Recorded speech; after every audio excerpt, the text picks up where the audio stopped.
Hello and welcome to What Goes Around. My name is Deb Grant. And my name is Eamon Mirza.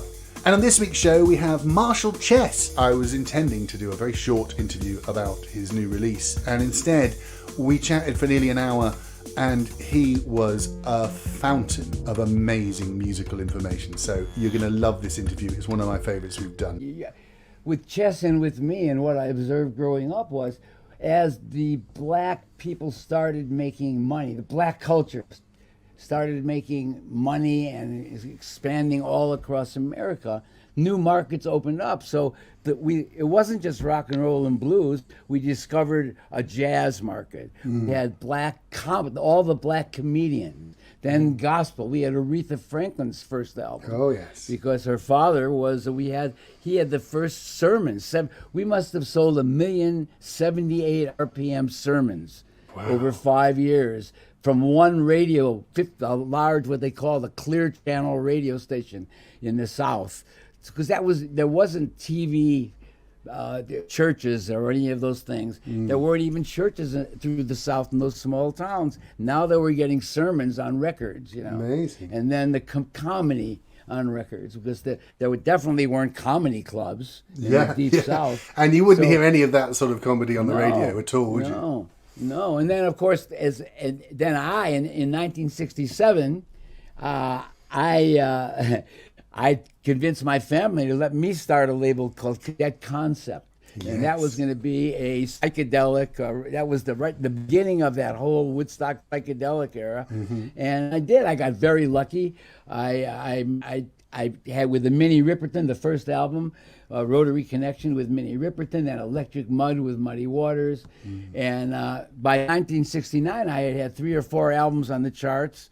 But then what happened is my father decided to sell the company, because we had started, it was really him and my uncle had started black radio in Chicago, WVON, Voice of the Negro.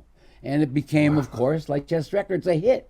It was number one. Little small powered station became the number one nighttime radio station. And it was purchased. And what he wanted to do, they wanted to start black television. So they decided to sell Chess Records. And that was like the best and worst part of my life. I mean, because I was raised to run it and take it over. Yeah. And then all of a sudden they said, it's going away, but you'll get enough money from the sale to start your own label, don't worry. And I was actually going to start a label, and Boz Scaggs was going to be my first artist. Really? Wow. Yeah, really. Then my father died at the end of '69. And that was it. That was the year I had Fathers and Sons album. It was my best year in the business. He died without a will, and the government took all the money. I never got the money to start a label. No. And I was sitting around, depressed, doing nothing. My marriage was in bad shape. Everything was terrible.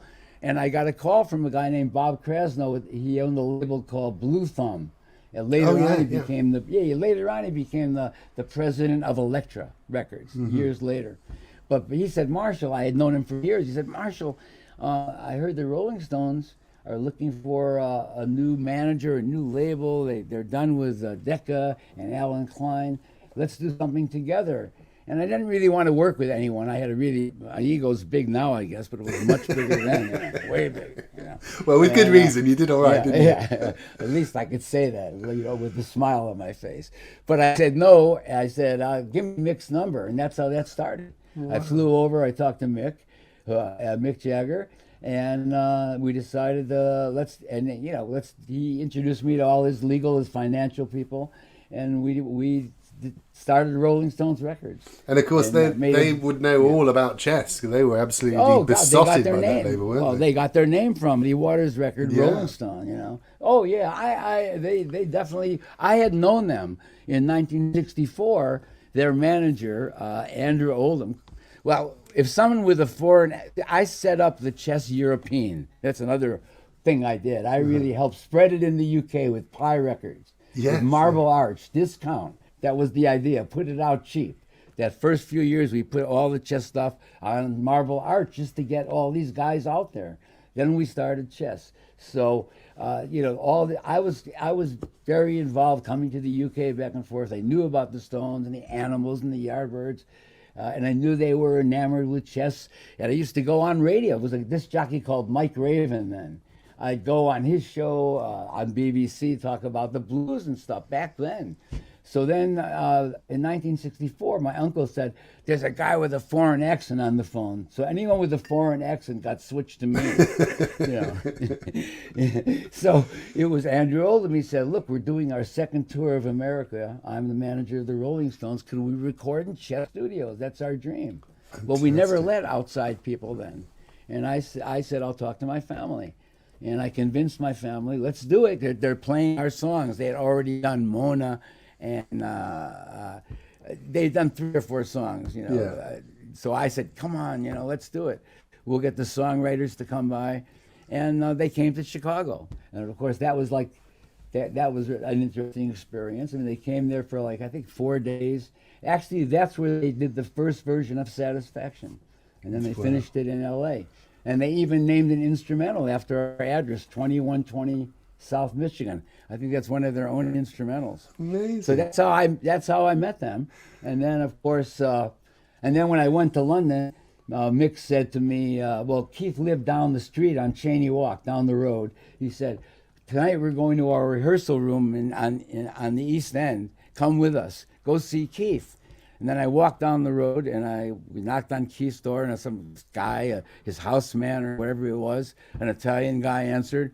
And I went up the stairs, and there was Keith with Graham Parsons, who invented country rock, sitting behind this big yellow grand piano, writing songs. Wow. And the first thing Keith said to me, man, you look different, because when they came to Chicago, I was at that era. You had to be a super sharp dressed man, and drive the best car. That's how your artist respected you. Yeah. If you so. But by the time I got to Keith's house, I had jeans on, and a T-shirt. And that was the first remark Keith Richards made to me. Man, you look different, And so they took me to East London that night in the car, and it was the first time I saw all the those little gas heaters at every window, You put the pence in to get the heat in your house. I said, what's all those glowing lights? Yeah, those are heaters.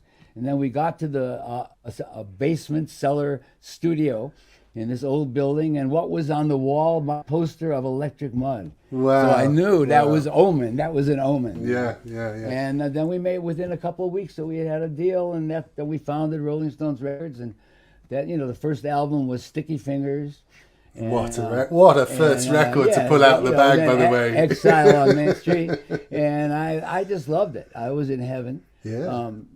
I mean, that was their imperial phase, really, because as far as albums with Mick. With Mick Taylor, I thought that the Mick Taylor Keith Richard combination was just brilliant. The interplay of the 2 different styles. They even played 2 different, 2 different kinds of guitars. I love that. Was a great era. Mm-hmm. Although Ronnie Wood's a fabulous, I have nothing bad to say about him. Of course. They're still the Rolling Stones, but I love that. Was a great creative era for them and for me, and they allowed me free reign. We were originally going to have a label. That's why we started Rolling Stones Records. Yeah. The original idea was, we made that tongue lips logo. Mm-hmm. And that was involved in that. On the car from Amsterdam to Rotterdam, where we were recording, I went to get oil and petrol in a Shell petrol station. And in Chicago, the one where I lived had said Shell in red letters underneath that yellow shell. Mm-hmm. But in Holland, it doesn't say the letters. It's known so much. So I said to the Stones, we need a logo. We need a logo that doesn't need words. And that's how the idea of that tongue and lips, without any words, came up.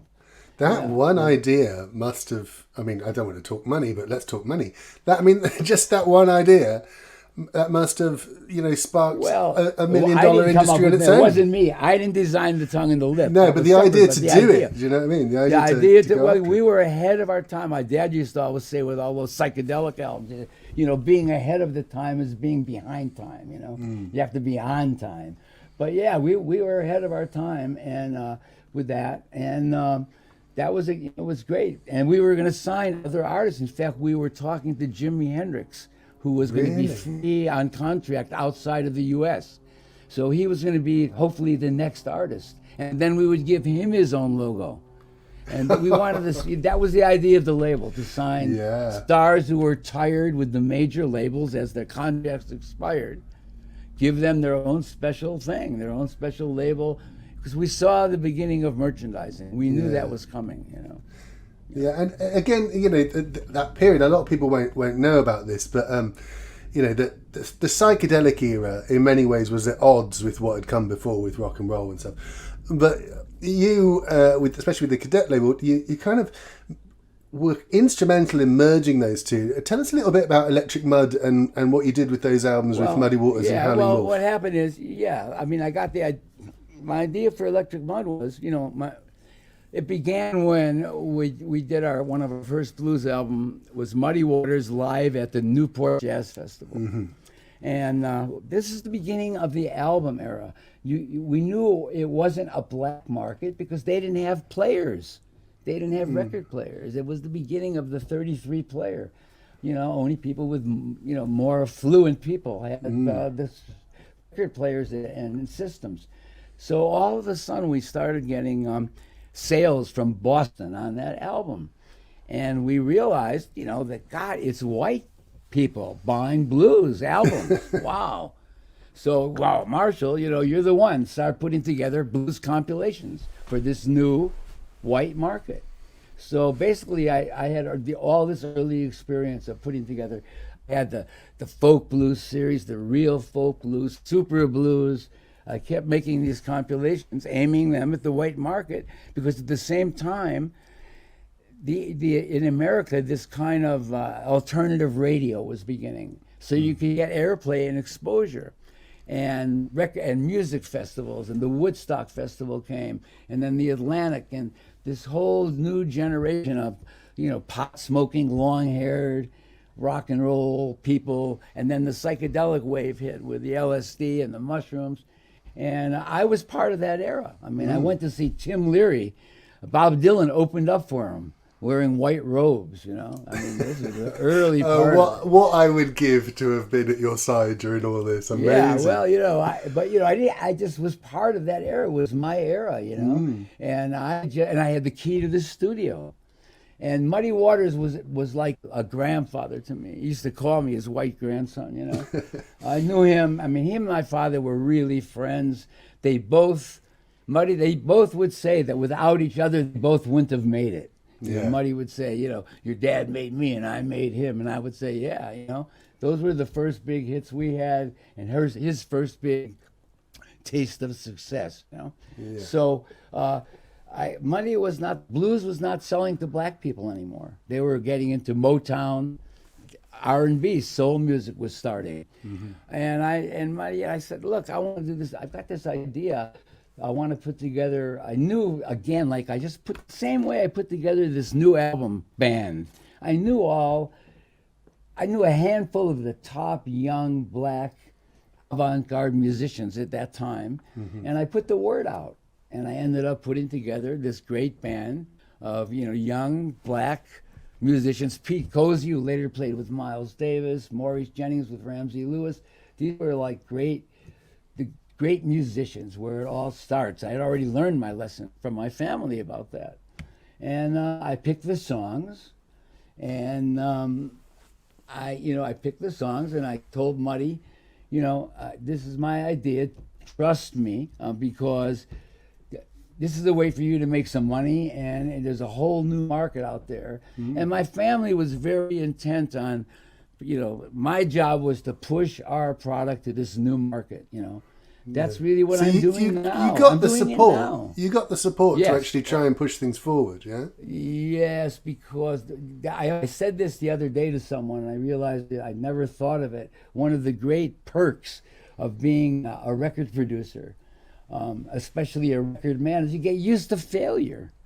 So you're not afraid to try things, you know, because most of what you do fails. I mean, I made a lot of records that I had, you know, before I made one that sold. And you get used to failure. It's a toughening experience It rolls off your back, and you make another record, and you make another one.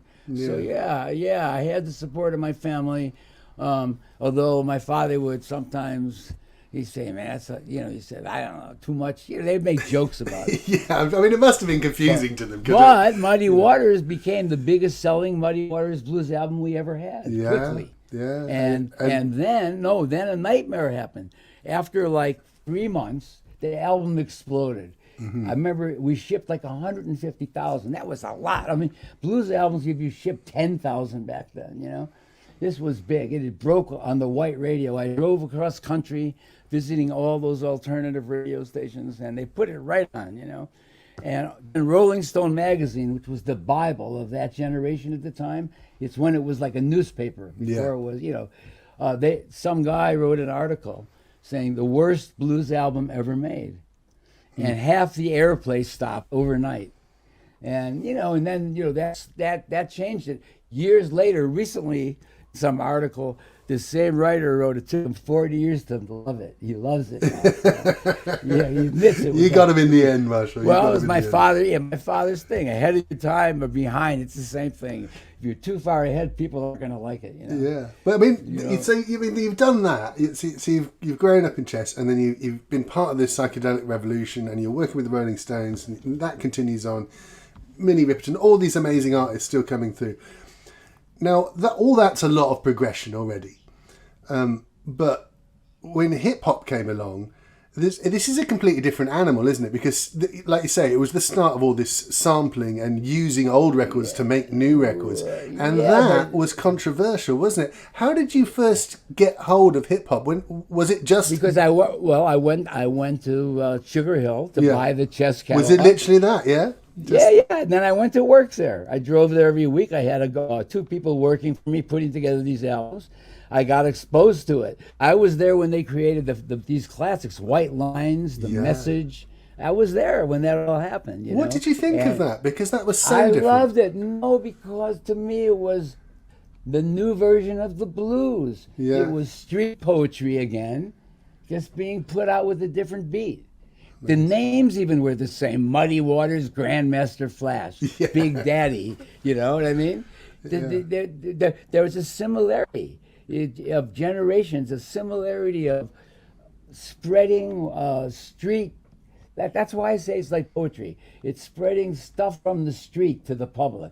All those early hip hop records are real. That's real serious street stuff, Yeah, for sure. And that's drugs, still what it trades on, It still is. It still is in most cases, Then of course, white kids discovered hip hop like they discovered blues, and it expanded. But I got right into the hip hop thing. I understood it immediately. That wasn't the problem, That's what I was I wondering. had no problem with it. In fact, I loved it. I thought it was great. Yeah, just straight off the bat, it's straight into that. When that guy Fletcher, when he wrote White Lines, I was there and he came and read me the lyrics. Said, This is just like a great blues song. You're talking about what's happening on the street, and I got really exposed to the culture. And then I became friends with KRS-One. I did this comic book project. Tell me about that, because I read about that yesterday evening, and I just thought, he did what? I still look at that. I still have a box of them, man. Marvel Send comics, me one. the biggest. Well, here's what I will send me your address. I will send you one. Do you have a cassette player? Oh yeah. They're Psychosonic comics. They're sold with a cassette. And I got the idea. My daughter was 3 years old, and I don't know if they have it in the UK, but they have these kids cassettes then that you turn the page when the dog barks. Yeah, I remember that. And she's in the car seat. I'm looking in the back mirror playing it in my stereo, driving her to nursery school, and she's turning the page. And I said, "Shit!" And I saw at Sugar Hill how uneducated these young black kids were. Yeah. They really couldn't read. I was sad, man. Yeah. It was bad. It wasn't. It's reality, isn't it? It's really sad. It was really sad to me. And I intellectually had grown enough to realize what was happening with it. They were sort of stupid. They weren't educated. They didn't know. It just was, I didn't like it. I said, this is a great way. I can make a comic book I'm going to make a comic book where they turn the page, and for black kids with a cassette to learn about their history. So that's how it started. And I went to Harlem to one of the only, at that time, black bookstores. And I walked in, and what's a white guy doing here? But, after she got it, she felt my vibes. And she was very educated kind of woman. And she sold me about a dozen books. Like, the guy who invented the traffic light, red, green. Yeah. That's a black man. Inventions, It's a black man. Yeah. The guy who invented open heart surgery, a black man. No, black kids do not know that. Yeah. They don't have any idea of all these good things, these amazing things. So I wrote a story, and it was called what did I call it? Mojo and his magic. No, Mojo. After that, Kenyatta. Mojo and his magic drum, and I told this lawyer I knew. I said, I've got this idea. I need a rap guy. He said, well, I managed KRS-One. Come on, I'll set up a meeting with you. So I went to his office. I didn't walk this giant 6'4". I'm only 5'6". He's a big guy. He's like, well, but I was used to Howlin' Wolf, man, who's bigger than KRS-One. And he sat down with me, and he read what I wrote. He said, man, this is great, but it's too white. You write too white, man. So that's how my relationship with KRS-One, and we became friends. And I was coming to the city 2 or 3 days a week then. I had this job running the publishing company at the same time, and he would come to my hotel, and he always had this guy. This is a great hip hop story. He always had this guy with him, this other big 6'4" guy named ICU, spelled like ICU. Yeah. Who lived underneath the railroad, Grand Central train station. Underground, there was this whole culture. The Mole Men thing, where they all took over man, this is a true story. And they come in, and KRS hated air conditioning. So it was in the summer, I always had to shut the air conditioning off. And it wasn't it was like a 3-star hotel, Yeah. Because I was going there every week. And I opened the window, and it would come with these pints of ice cream, him in this ICU, and then they let them melt on the window and then drink them, yeah. This was crazy. And him and I became friends, man. I went to when his kid was born, and I knew his first wife, and then his second wife became his manager. And we created the idea, and we first did it in his hip hop studio. We did it with real people, and they couldn't read the script. Eamon, they couldn't read the script. Oh my God! Man. Yeah, of course. They would read it like, "I am going." It was a script with music. You'll get it. I'm going to send you that. You're going to hear it. I'm going to send you my address now. I'm going to hold you that. Yeah. You're going to get it. I'm going to post it. I'll post it Monday. I promise you. But anyway, so that's what happened. So then I said, what are we going to do, man? We got this great script, the story. So we said, well, there's a black acting agency in New York. I'll make, and I hired a room with a tape recorder where people come to audition. And all these kids came, and man, it was still, they could not really read better, but still, that's really inspired me. I got to get this book out. So then I took it around to I started right at the top. I went to Marvel Comics. Right on, yeah. Marvel, and it turns out that at that time, the president of Marvel Comics, he was sort of, he was a collector. He had bought one of Elvis's shirts for $5,000. I gave him one of my father's business cards from Chess Records framed. Next thing I know, I had a deal with this comic, but we came up with an idea. I mean, we got this great black illustrator, Kyle Baker. I found him. I was buying a baseball card, one of these shops that sells weird stuff. Mm-hmm. I asked the guy, one of those, kind of weird nerds in comic books and baseball cards. I said, is there any black illustrators for a comic book? Oh, it's a great guy, Kyle Baker. And I looked him up in the phone book. So he joined our project, and the three of us became partners. And we made this, he drew it. We even have an animated video. You could actually see it. If you go on I have a YouTube channel that for 2 years I've been building with another great Richard Ganter, another UK friend of mine from the Universal days. Mm-hmm. I'm doing it for my young grandchildren so they can get the history digitally. Yeah. So I'm putting everything in this little video from the comic is on. It's called the Chess Records Tribute channel on YouTube. Check it out. You can see the video of that, the little video clip of Break the Chain. It used to be around your foot. Now it's around your head. That was the lyric of the single. That's amazing. I mean, so it was amazing. But great. They failed. They failed, Marvel. They could not. It was for black kids. They didn't know how to sell it to black kids. They couldn't get it into those shops in the ghetto. Yeah. You know, I couldn't get it to the school system because it was too hip hop. That time, hip hop was like too street. It's funny, isn't it? Because, you know, KRS-One, his whole career has been based on edutainment. His whole shtick is about, you know, uplifting people who don't know the history and he still showing. does it. He's a preacher. He's got a church in Atlanta. Yeah. Still doing it. Still doing it. I've talked to him recently. Oh, fantastic. Yeah. But I love the fact that you keep coming up with, you know, with the newest things and seem unfazed by it and encouraging by it. I've got another one now I'm working on. I can't, you know, since I stopped having to make money, I've gotten more creative. More ideas, in other words, come up. You know, because I retired with enough probably to live the rest of my life. So then things start to expand. But I'm working on another one. I've got with Keith. We've got a fabulous. It's gonna be Keith's album. Fabulous instrumental tracks featuring his fabulous percussion. And then I've got another one called Chest Rides. Little TikTok kind of things you play for young kids that only play with headphones and telephones. Yeah, of course. I mean, I got other eyes. So it's keeping me going. And I'm loving doing it. This project really got me young again. You know. Well, I love it. You know, the title of the album is New Moves, and it is very new. It's got new instrumentation and new vocal treatments.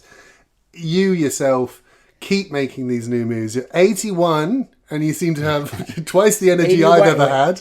And here's a rat, 81 and still having fun, you know? Yes, mate. I love that. I love that. Yeah. And you know what? Our podcast is very much, we try and talk about what it's like to be a fan and to be obsessed by music.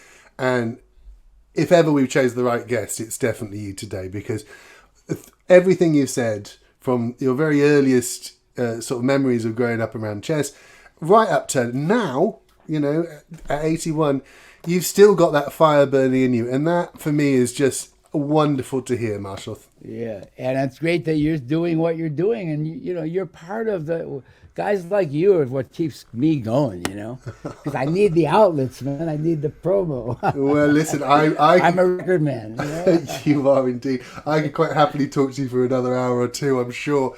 What a lovely conversation, and I wish you the Eamon. very best with the New Moves album. I mean, and I can't wait to hear all my friends in the UK. When is this running? So this will come out probably not next month. It'll be the month after, because we do a monthly show. When you drop me your address, drop me. Okay, remember to drop me a line so I could have all my UK friends listen in. You know? I will do, and I'll tell you when it's going to be published as well, just like a couple of days before. After you check out this comic book, drop me a line. I'm curious. Oh, mate, I'm so excited about that. Yeah, you're going to get...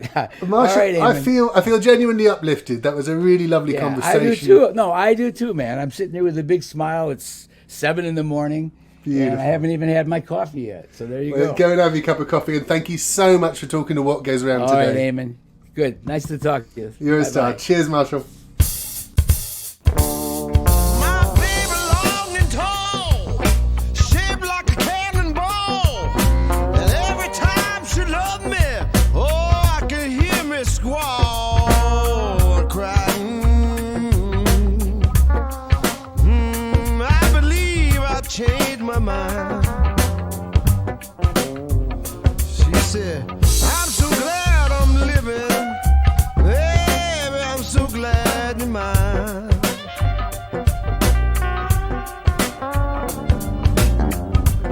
Hey, thank you so much for listening today. We really appreciate it. And of course, this is the point in the podcast where we say something like, hey, like, subscribe, come on. Now, we try and do this in a gentle fashion. We don't shout like and subscribe and hammer you with it all day long. But it is important to the podcast. So if you could just do those things, maybe write a review, or just recommend us to someone, that would mean the world to us, because we do this for the love and for your good ears. So thank you for doing the listening. All night I cried. I believe I'm gonna change my mind. She said, I'm so glad I'm living. I said, baby, I'm so glad you're mine.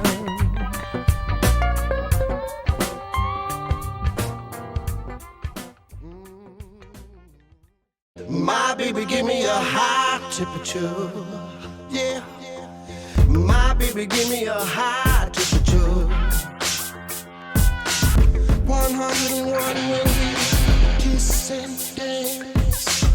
102 for night room bands. 103